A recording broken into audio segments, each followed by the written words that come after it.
Aloha and welcome, AIA. I'm Stephen Kagawa, and as a 29-year member of the $1 Million Roundtable with 2 core of the table and 21 top of the table qualifications, it's my honor to be here with you on behalf of MDRT. At MDRT, I'm humbled to chair its top of the table advisory board, and I plan to share what I see as the keys to performing at the top with you today. First, please allow me to say, happy 22nd birthday, AIA Vietnam. I realize it's not your birthday today, yet I'm excited that you've been around for 22 years, more than a decade less than me. What opportunity lies ahead? You can forge a brighter future for the people of Vietnam in ways that our industry has yet to do anywhere else in the world. With your resolve to do good for those you serve, you can do better for others and do better for yourselves too. We all want and need sales ideas. They're vital. What I'll share with you in our few minutes together are items I find of even more importance than sales ideas. They'll help you navigate through the difficult times and find happiness and joy in what you do. I'll share philosophies and ideas in hopes of positively shaping the way you position the sales ideas you learn along your way. Vital points key to my success that you may find wise to adopt into your practice as you seek to do better and to do more with a unique light that shines brightly from inside of you. My journey, that started 3 generations ago when my grandfather, LT, found people of color in the United States unable to access the same life insurance policies, nor for the same price, as their Caucasian neighbors.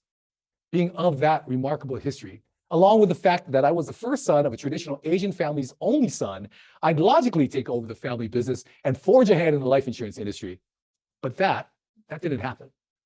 The fact is that I was a spoiled child that didn't get it, that didn't understand the value of life insurance and financial planning in general, and instead believed that life insurance was just about slick salespeople trying to sell people something that they didn't really need.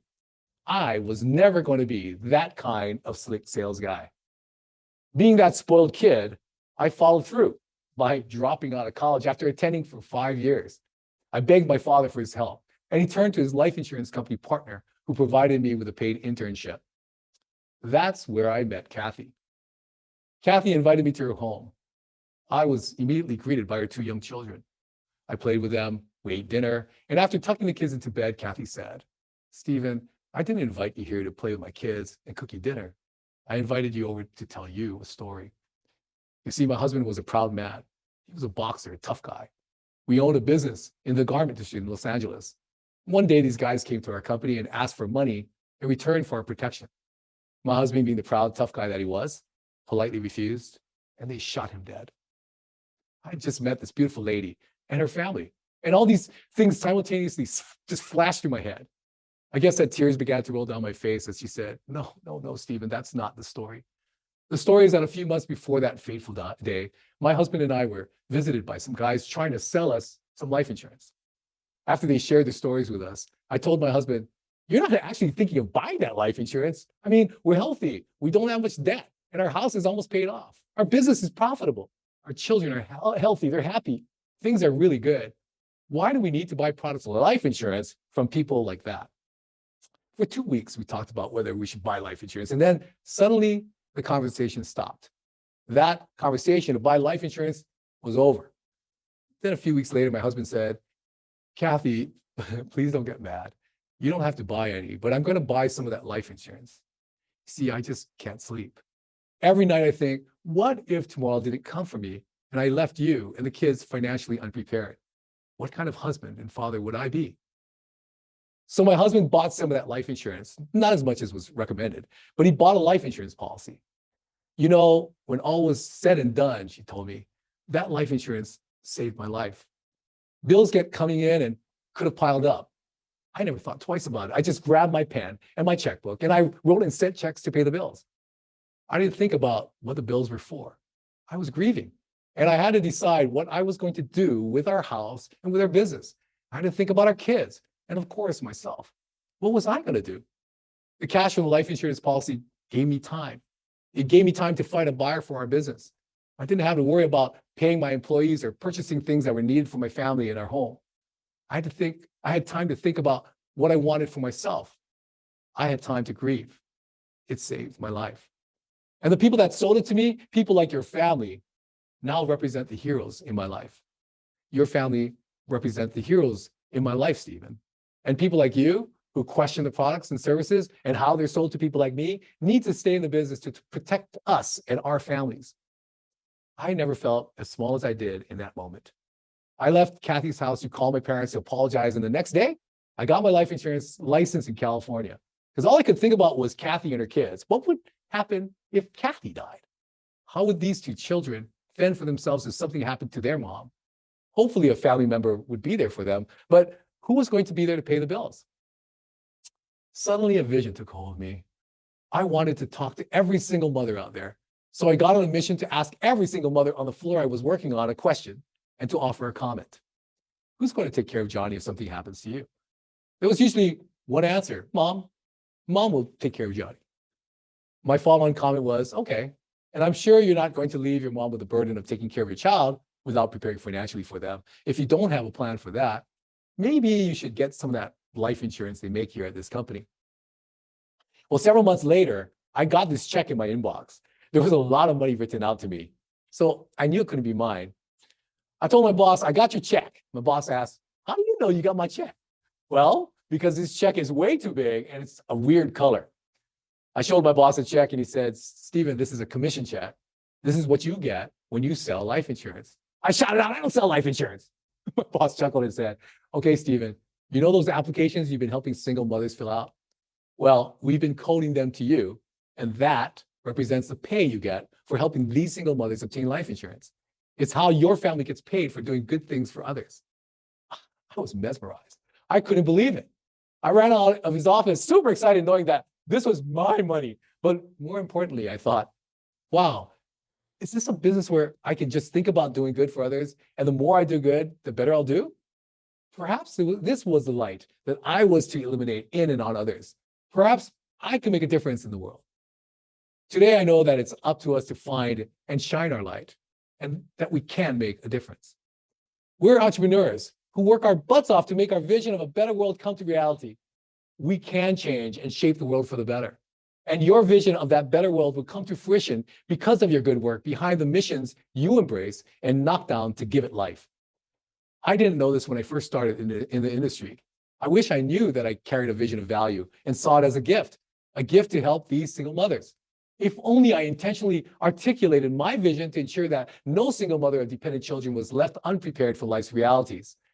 I realize now that I even had a worthy mission to be the go-to financial advisor for single mothers with dependent children in my city. Well, today I vigilantly work at my missions to meet my vision of a borderless world where people can navigate freely over, around, and between country borders. I even have techniques to show you how to do this that I can share with you on the side or at another time if you're interested. AIA's vision to engage 1 billion people to live healthier, longer, and better lives by 2030 is an aspirational, bigger than life vision. It's one I believe will become reality because of the things that you're doing right here, like you're doing right now, each and every day. Bravo. Aristotle said, pleasure in what you're doing is what puts perfection into your work. I was pleased to help single mothers. I was pleased to know that I was providing a valuable service and that I was creating financial security. What were these dependent children going to do if the parent they depended on was gone? Who were they going to turn to for the finances they needed? Your vision should be something vitally important to you, one that consumes you, one that you care about enough to do all that you need to do to bring it to life. And that's because bringing it to life would make you extremely happy. The pursuit of happiness will drive perfection into your work. So have a vision of that aspirational future that you'll will to life with your hard work and passionate resolve. A vision that you'll ground with purposeful and well-articulated missions to get you there, as it's your why for doing all that you do. If your vision is a meaningful, bigger-than-life aspiration, it'll be improbable to attain, yet worthy to dedicate your life toward achieving. As you accomplish your missions, you'll be one step closer to making your vision a reality. And once you've got a great vision and set of missions to get you there, you've got to ground them. You've got to ground them and ground them well. The way I chose to ground myself changed the entire trajectory of my practice. I identified and integrated my personal values, those things I seek to live by in my personal life, and embraced it, integrated it into my business life, and because of that, into the fabric of my entire life. My core values come from my upbringing, and these values are captured in 5 Hawaiian words. Though I'm not of Hawaiian blood and don't speak Hawaiian, I was born and raised in Hawaii, and I believe the words they use best articulate the values I wish to live by. Aloha, to share love and to do things with love. Mahalo, to come from a place of gratitude and to help me turn the otherwise difficult into appreciated opportunities. Ohana, to treat others like family. Pono, to do the right things for the right reasons. And imua, to always move forward with purpose. I look to my core values and see them as my guiding light. Whenever I feel confused or lost or face difficult decisions, I turn to them to remind me of what's important to me. It keeps things in proper perspective for me. Now, I'm not saying that you should adopt my core values. Identify yours. Treat them as your most treasured and valued assets because they will be if you allow them to be so. So make the effort to vividly picture your future vision of the world you'll bring to life.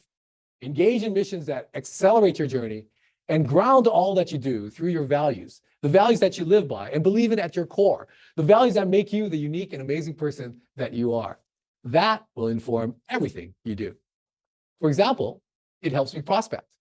Without question, the greatest way to prospect is to ask for the kind of prospect you wish to help. That's best found through referrals.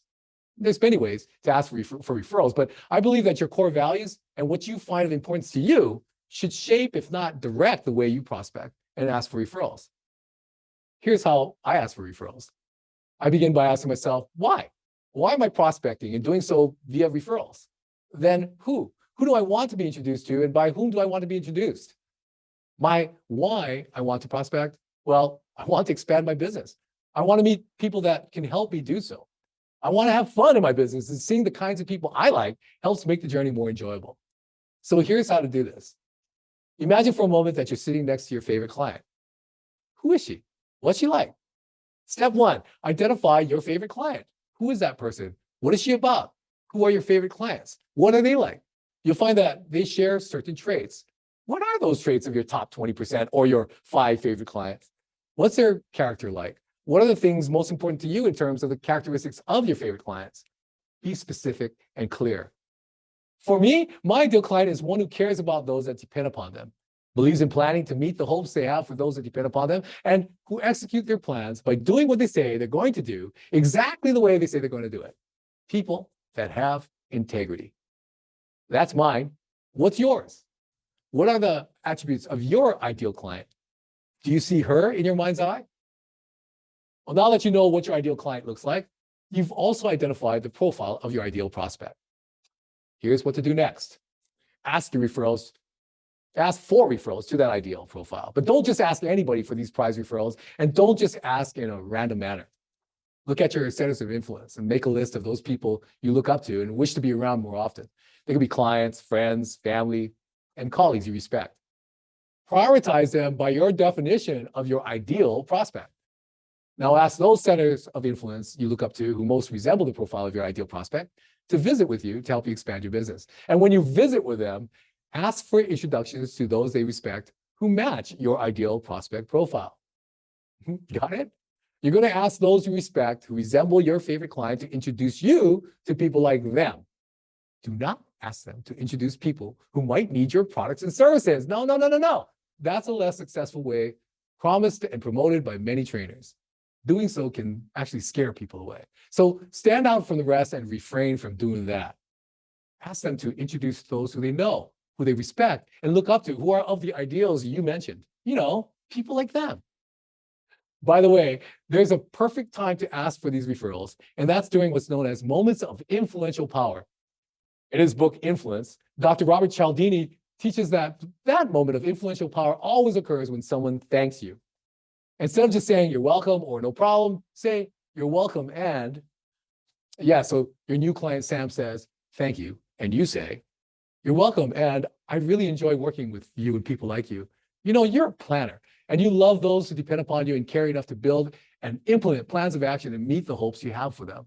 You're a person of real integrity who does the things they say they're going to do exactly the way they say they're going to do it. And this makes you the favorite type of person I love to work with. Sam, who do you know who's like that in your life? You know, someone like you? Be quiet and wait for it. They'll begin to give you names of people they know that fit that description. It's incredibly powerful, and it works. Just add this to the end of your consultations when your prospects and clients thank you. And that's really not the best of it. The best of it comes when I meet the person they introduced. That first moment during the initial meeting with a newly introduced prospect from my appreciative client. She's a prospect and just meeting me at this point. So of course, she's apprehensive. I tell her, Jane, I've been so eager to meet you. I talked to her about how we came to meet, that I asked her friend, my client Sam, to tell me about a person he respects, that cares for their family and their business, those that depend on them, those of high integrity, who carefully plan and put those plans into action and does what they say they'll do exactly the way they say they'll do it. I tell her, Sam's immediate response was to give me your name, Jane. When I asked him, for those he holds in highest esteem, you were the first person who Sam thought about. So we both have Sam to thank for putting us together. Now, isn't that an incredibly engaging way to open your first meeting and to begin a relationship? Jane, she's eager to hear what I have to say. And after I meet with her, she's likely to call Sam to tell him about our visit. Her friendship with Sam only becomes stronger because she now knows that Sam sees her in a very positive way. And Sam feels this too. And when I ask him for more referrals, he's happy to provide them. He calls to recommend people to me because Sam's no longer just a client. He's now a great friend and an even greater advocate. Everyone wins. My client Sam wins for making my prospect Jane feel special and respected. I win for being introduced to an ideal prospect to Jane, and Jane wins by getting me to help her with her plans. Okay, so that's yet another win for me. I encourage you to test it out. Why don't you email or text me? Let me know how it goes. Your vision, missions, and core values can also help shape your consultative methodologies. There are many ways to shape your consultations. Where my core values instruct me within the consultative process is what's circled in red, discovering a prospect's core values. For me, that's the key point, and that's where I spend most of my time with prospects and clients. I'm there to ask questions centered on what's important to them when it comes to their finances. People generally don't like to be sold stuff, regardless of its relevance to them. People do want things that they believe will help them accomplish what they seek to achieve. So I'm not there to sell a prospect a specific product or service. I'm visiting to discover what's of importance to them and to learn what I might help them achieve and where the products and services that I represent may bring value to them. The more I learn of what they want to achieve, the greater the chance that one or more of what I represent will provide value to help them. The sale is then a natural part of the process. So I'm asking prospect what's important about money as they enjoy their current lifestyles, and that may lead to plans that protect their incomes. What's important about money when it comes to enjoying their retirement and other items in their lives and other times in their lives, which may lead to encouraging them to purposefully save, or maybe what's important about who and how they pass their assets on to heirs, which may lead to creating plans for the transfer of their wealth. Bottom line, I want to know what's important to them as they seek life fulfilled, so that I, along with the products and services I represent, can naturally be a part of their plans. As their advisor, I feel responsible to guide clients toward their version of a fulfilled life. While fact-finding helps us accomplish this, and we must discover things of importance around the facts, facts can also get in the way of learning their ultimate hopes and intentions. So I initially focused on what's important to the prospect to ultimately bring to life before looking at the things they have. Here, I turn to the high-tech approach from Bill Backrack and the Trusted Advisor. Bill believes that you can build trust on purpose by focusing on the proper emotions, and to do that well by asking proper questions. He simplifies it down to one structured question. What's important about blank to you? Fill the blank in with whatever subject matter you wish to explore. An overarching word such as money may be inserted, and you might ask, so tell me, what's important about money to you? What's important about what happens to your money to you? What's important about what happens to your money when it comes to your children to you? What's important about money when it comes to your other dependents to you? You might even extend beyond one word to hear more. You may ask, what's important about money when it comes to your retirement to you? What's important about how you enjoy and where you enjoy your retirement to you, and so on and so forth. What's important about blank to you? I find this arrangement of words fascinatingly powerful. The late life insurance guru John Savage would say, words are salesmen. The right words at the right times for the right reasons become super salesmen. So use the right words when you're asking discovery questions. Don't change the order of the words that Backrack gave us. Don't change or add too much or stray too far from the question aimed at what you're seeking. Keep asking what's important about blank to you and build on it and focus on building wealth, preserving it, and ultimately transferring it on to others. It's all about their lives and their wealth, so keep the question focused on that. Another subject that pops up on a regular basis is objections. How do I overcome objections? That's a really straightforward thing for me. I do remember my first few years in the business memorizing ways to address objections. Doing it made me feel more disingenuous and more like a hungry salesman than ever in my life. Today, I simply look at objections as nothing more than questions. Questions can be answered, right? The cool part is you get to formulate the question. And since you're formulating the question, of course you can answer it. The difficult part of this technique is seeing the question being asked and the objection being raised. That requires practice. The number one objection that advisors say prospects raise to them is, it costs too much. We've got to begin by rephrasing it as a question. What is the question in it costs too much? Well, how's about what's so important about this product to me that I should put my money towards it versus whatever I'm spending my money on right now? Now that you know the question, you can answer it, right? Your prospect says it's too expensive, and you say, yeah, it really is when you look at it at face value. You stated that your family's welfare and the lifestyle your income provides is of most importance to you. With that in mind, this plan ensures that your income is protected in its entirety so that the cash flow that your children are relying upon to enjoy their lives in the house that you're living in right now is secured. Shall we look at doing something different? Hear objections as questions. Our prospects and clients have questions, and we should be eager to help them find answers to them. You can answer these questions. So never again be afraid of what seems like an objection, as it is merely a question that needs clarifying. Yes, we can conduct discoveries to learn of what's of most importance to people and address their questions too. Regardless of what we're doing, it's wise to keep an open heart and a quiet mind. An open heart to remind ourselves that what we do is centered around love. Knowing this, we should be full of aloha and share and act with love too. People are going to tell you things that you may not find agreeable, but it's not about you. It's about them and what's important to them. We're not there to impose our biases on others, so please keep an open heart. Keep a quiet mind too. A quiet mind is important because we're so judgmental. We're so quick to rush to judgment. Our brains rush to conclusions, good and bad, right and wrong. What I learned over time is that there's little by way of right and wrong. We're simply different from others, and I've got to roll with it. It's not about taking care of me and what I care about. I'm taking care of them and what they take care about, and that's whether I find it agreeable or not. I must seek to understand and appreciate where those I'm advising are coming from. I need to do this to sincerely be of help to them, and that's what I'm seeking to do. I know that you're here because you believe in the value of the work that you're doing and wish to provide value to others too. As Robert Burns said, the purpose of life is a life of purpose. From me to you, may you be blessed to find yours. All of us have things we wish to accomplish and lives we wish to lead. It's said that we're defined by the choices we make. And you made the choice to be in the most incredible industry at a time when people need you more than ever. Ralph Waldo Emerson said, "What you do speaks so loudly, I cannot hear what you say. Choose what you do and choose well." I pray that you find your light inside of you and do your best to shine it on others. That light that shines inside of you is uniquely yours. Shine it toward the vision you seek of a better world by embarking on missions of purpose while grounding yourself with your beliefs.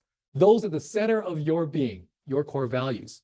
I promise you that your light will burn bright. You'll overcome all odds, and you'll make Vietnam and this world a better place. Aloha and mahalo, my love and gratitude to you all.